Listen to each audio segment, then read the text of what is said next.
Hello, kindergarten friends. My name is Grandma Barb, Grandma Wheatman, and I am actually Miss Husing's grandma, one of her grandmas. She has another grandma as well. And so I enjoyed reading stories to Miss Husing and her brother David when they were about your age. So here, if you look at this picture, here we are in the bed, and there's your teacher, Miss Husing.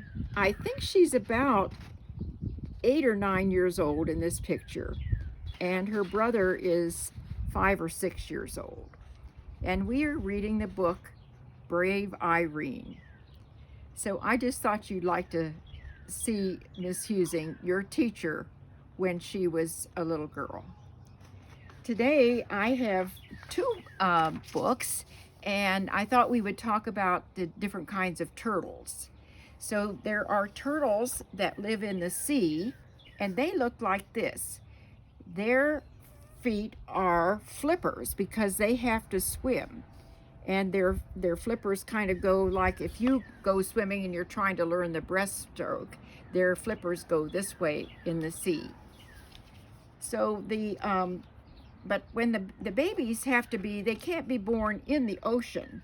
So the mother turtle has to come up to the beach, and she digs a hole with her flippers, and then she lays the eggs down in the hole in the sand. And then she takes her flippers and she covers up the eggs so that no one knows that they're there.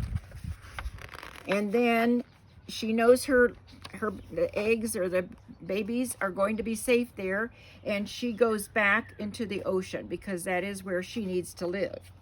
And so the sun shines on the sand for a couple of months, about 2 months, and then this is what happens to the egg that she laid. You see, it looks like this in the beginning inside the egg, and look, here's a little turtle starting to form, and it's getting a little bigger and a little bigger, and then right before it hatches, it looks like a real turtle. And the turtle hatches out of the egg just like a chicken hatches out of the egg.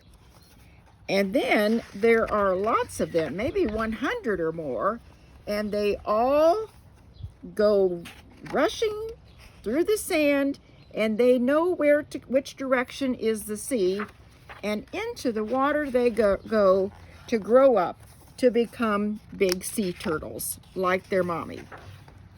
So that's how those turtles live, and they look like this, sea turtles.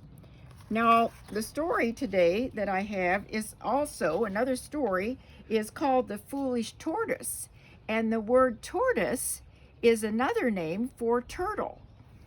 But the tortoise has feet, and he lives on the land. So he walks with a foot, it looks like he kind of has a knee like we have. So we're going to read about the foolish tortoise, and the word foolish means he didn't think very well, and he made some wrong decisions. So let's see, and then he didn't like that he had made that decision. So let's see what he did that he didn't like. All right, so let's look inside this book, and there it says The Foolish Tortoise, and the author is, let me get his name, the author is Richard Buckley, and the turtle pictures are drawn by Eric Carle. Here we go. So a tortoise was tired of being slow. He was impatient to get up and go. So he took off his large and heavy shell, and he just left it lying where it fell. "Hooray," he cried, "now I've been freed. I'll see the world at double speed." Double speed means he's going to go twice as fast, or that's what he thinks. Let's see if his plan works, or whether he was foolish. Though faster he was not express, and his protection was far less, So when he heard a hornet's drone, the tortoise crept beneath a stone. A tortoise is like a wasp and it can sting. So you see, he didn't want that to sting him. And now, since he didn't have his shell, he could feel it through his skin. So he had to go under a rock because he was afraid of that big old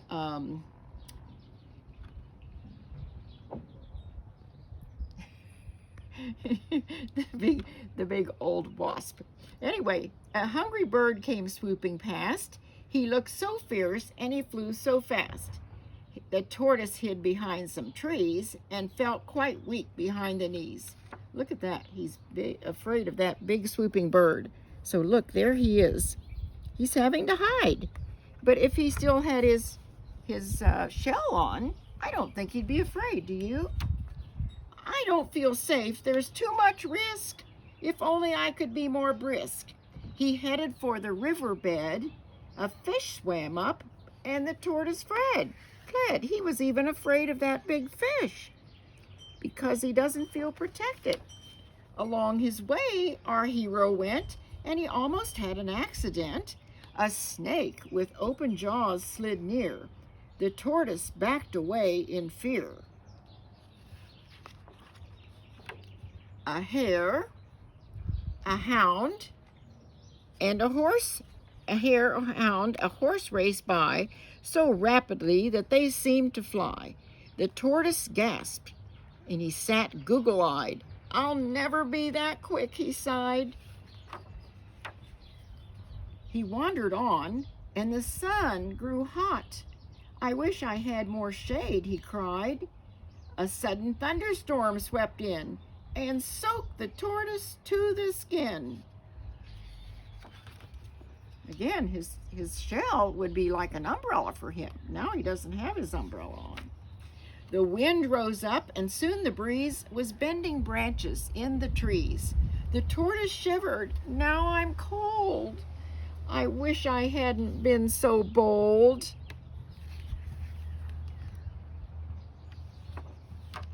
I think I've lost the urge to roam. I think it's time that I went home. Without my shell, I just don't feel right.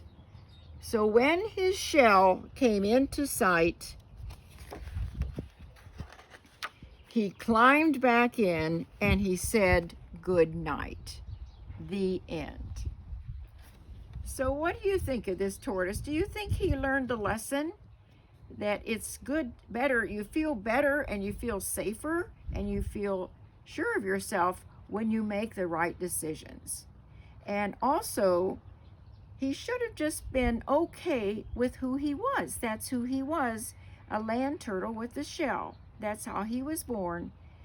But he tried to be something else. He tried to be those other animals and go fast. But he wasn't born that way. So just remember to be who you are. Be the very best that you can be, and be happy. Thank you for listening. It was nice to share this time with you. Bye-bye.